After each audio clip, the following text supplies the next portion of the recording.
Okay, good morning, my brothers and sisters. Welcome to episode number 11 of Be With Me. Now, this podcast is a visual podcast, something I've never done before. I'm going to talk about a map today. So you either need a map in your head or a map in front of you because the Bible talks about a map. Here's the story. In Acts chapter 2, the Holy Spirit comes and two groups of people are identified. One is the group to which the Holy Spirit comes. That's the Galilean Jews, the disciples, maybe some other people that were from the north of Israel. And then there's another group of people that basically watches what happens. So let me read about the people that are watching what happened. So the Holy Spirit comes in verse 4. They were all filled with the Holy Spirit and began to speak in tongues as the Spirit gave them utterance. That was the Galilean Jews. Now I'm going to talk about a different group of people. This is 2:5. Now there were dwelling in Jerusalem Jews, devout men from every nation under heaven. And at this sound, because the Holy Spirit's coming made a sound, the multitude came together, and they were bewildered because each one was hearing them, the Galilean Jews, speak in their own language. And they were amazed and astonished, saying, "Are not all these who are speaking Galileans?" That is Jewish people from the north of Israel.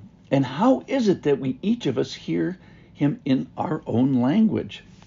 Now this is the part I want to get to today. And then the Bible goes 3 verses to very specifically describe where all these people are from. And it starts with the Parthians, the Medes, and the Elamites, and the residents of Mesopotamia. Okay, so now who are those people? Here's the map I want you to draw in your head. Jerusalem is the center of the map. The Mediterranean Sea basically goes west from there for 2,000 miles or so. North of there is Turkey. North of there is the Black Sea. East of there is what we call Iran and Iraq. And then south of there is Egypt. And we're going to talk about each of those places. So Luke starts with the farthest east people, the Elamites, the Medes, and the Parthians. And they are in the far east. They're 1,000 miles to the east of where these people are sitting now. Now, they're living in Jerusalem, devout people who have come to faith in the one God, faithful Jewish people, but they're from pretty far away. We actually don't know much about some of these people. Some are misunderstood. One of them, the language of the Elamites, we have their language, but nobody can decipher it. The second one, the Medes, we don't even have any written stuff that has any text of their language, so we don't know that much about them. The Parthians are the people Rome never conquered. They're their nemesis to the east. That's what we know about them. So he lists those three groups of people, and then he goes on to list Mesopotamia. Now that's a little bit nearer in. That might be 200 miles away north and east of Jerusalem. Then he mentions Judah. Now that's like home territory. Judah is a son of Jacob, and he was given the land around Jerusalem so it's basically the name of the people of Judah. So we have the people to the east and the people centrally described now.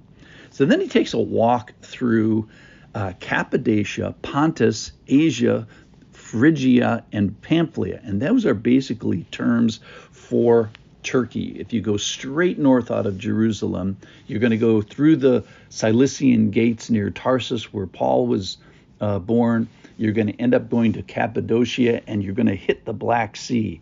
When you hit the Black Sea, you're in the Pontus region, and that's the region historically, which is interesting. When Julius Caesar came and went to that area, he got there easily because the Romans had built a road that went right to Pontus. And Julius Caesar says, "I came, I saw, and I conquered." He was referring to Pontus on the Black Sea. So then he's kind of doing a counterclockwise loop around Turkey. He refers to a place called Asia. Now, when you hear Asia, you have to be careful of when are you talking about Asia. We refer to a vast area today that refers to, Europe and Asia, but at the biblical times they're referring to a Roman province of Asia, and that's right on the Aegean Sea on the western banks of Turkey. Finally, he finishes his loop around Turkey, Phrygia and Pamphylia. That's where Anatolia, Turkey is today. And basically, this is the northeastern part of the Mediterranean Sea. So then he refers to North Africa. He refers to Egypt, Libya, and Cyrene, and those are on the north aspect of Africa, which is on the southern aspect of the Mediterranean Sea. Then he kind of goes afar and goes all the way west, 1,400 miles west to Rome. He mentions the people from Rome were there. And then the last is Crete in the middle of the Mediterranean Sea, an island in the middle of the Mediterranean Sea.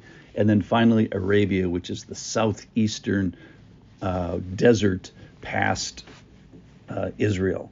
So we have 16 mentions of places, 1,400 miles to the west, 1,000 miles to the east, 1,000 miles north, maybe 1,000 miles south of Jerusalem, if Jerusalem is the center. And here's my thought about this. Obviously, this is a geography and many languages of many peoples and many languages. And a funny thing is, some of them are even unknown to us today.